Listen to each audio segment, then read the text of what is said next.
சொல்லுங்க Mallesh. Sir sir எங்க சித்தப்பாக்கு accident ஆகி மண்டப்பான்னு பொழந்துச்சு சார். மல்லேஷ் சார் உச்சி மண்டையில கச்சி வச்சு ஹாஸ்பிட்டல் தூக்கிட்டு போயிருக்கிறேன் சார். யாருமே இல்லை சார். நான் தான் சார் இருக்கேன் ரத்தம் குடிக்கிறதுக்கு. எந்த ஹாஸ்பிட்டல் மல்லேஷ்? ஆ எந்த ஹாஸ்பிட்டல்?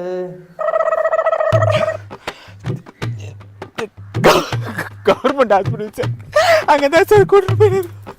மல்லேஷ், உங்க சித்தப்பாவை ஹாஸ்பிட்டல் அட்மிட் பண்ணிட்டு நீங்க ஆஃபீஸ்க்கு வாங்க.